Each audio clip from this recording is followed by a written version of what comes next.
ಚೇಳೂರು ತಾಲೂಕಿನ ಪುಲಗಲ್ಲು ಗ್ರಾಮದಲ್ಲಿ ನಡೆದ ಜನಸ್ಪಂದನ ಕಾರ್ಯಕ್ರಮದಲ್ಲಿ ಕಂದಾಯ ಹಾಗೂ ಸರ್ವೆ ವ್ಯಾಪ್ತಿಯ 100 ಅರ್ಹ ಫಲಾನುಭವಿಗಳಿಗೆ ಸರ್ಕಾರದ ಯೋಜನೆಗಳ ಆದೇಶದ ಪತ್ರಗಳನ್ನು ಶಾಸಕ ಎಸ್ಎನ್ ಸುಬ್ಬಾರೆಡ್ಡಿ ವಿತರಿಸಿದರು.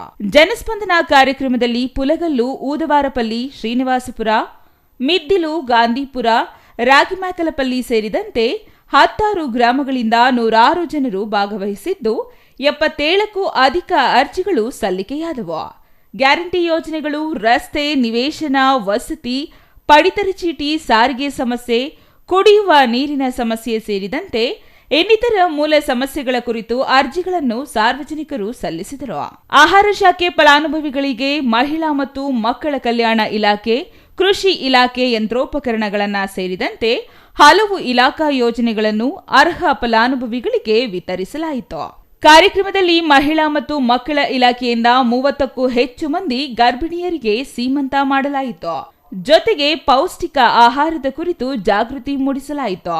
ಜನಸ್ಪಂದನ ಕಾರ್ಯಕ್ರಮದಲ್ಲಿ ಶಾಸಕ ಸುಬ್ಬಾರೆಡ್ಡಿ ಸಾರ್ವಜನಿಕರಿಂದ ಅಹವಾಲು ಸ್ವೀಕರಿಸಿದರು. ಕೆಲ ಅರ್ಜಿಗಳನ್ನು ತಹಸೀಲ್ದಾರ್ ಶ್ವೇತಾ ಸಂಬಂಧಿಸಿದ ಅಧಿಕಾರಿಗಳು ಪರಿಶೀಲಿಸಿ ಆದೇಶ ಪತ್ರಗಳನ್ನು ನೀಡಲು ಸಿಬ್ಬಂದಿಗೆ ಶಿಫಾರಸು ಮಾಡಿದರು. ಶಾಸಕ ಎಸ್ಎನ್ ಸುಬ್ಬಾರೆಡ್ಡಿ ಮಾತನಾಡಿ, ಸಾರ್ವಜನಿಕರ ಕುಂದುಕೊರತೆಗಳನ್ನು ನಿವಾರಿಸುವ ಮತ್ತು ಸರ್ಕಾರಿ ಯೋಜನೆಗಳ ಫಲಾನುಭವಿಗಳಿಗೆ ನೆರವು ನೀಡುವ ಗುರಿ ಹೊಂದಿದ್ದು, ಸರ್ಕಾರದ ಸೌಲಭ್ಯಗಳನ್ನು ಅರ್ಹ ಫಲಾನುಭವಿಗಳಿಗೆ ತಲುಪಿಸಲು ಅಧಿಕಾರಿಗಳು, ಸಿಬ್ಬಂದಿ ಶ್ರಮಿಸಿದ್ದಾರೆ.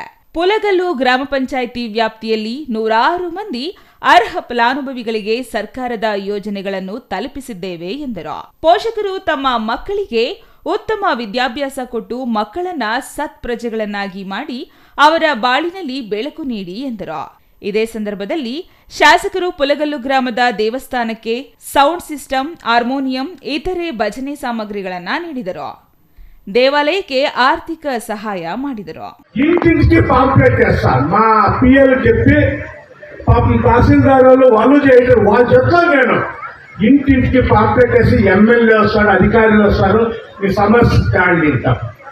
దాంట్లో విశేషంగా ఈ పెన్షన్స్, ఈ సర్వే డిపార్ట్మెంట్ది మేమే మీ దగ్గర డాక్యుమెంట్ ఇప్పించుకొని మేమే పెన్షన్ చేసి మేమే చెక్ పెట్టుకున్నాం మీకు ఇచ్చేదానికి. ಯಾರಂటే ನಾಕೆ ಬೇಜಾರಾಗ್తుంది. ఇప్పుడు ಹೆಚ್ಚು ಕಮ್ಮಿ 200 ಜನ ಪೆನ್ಷನ್ ಇస్తాను. ಯಾರು చేసుకోవాలి మీరు ఇన్నాళ్ళైనా? అది గవర్నమెంట్ నీకు ఇచ్చే డబ్బు, మేము మా జాబ్ నీకు ఇచ్చే డబ్బు కాదు. అది CS Venkatesh, CTV news, Cheluru.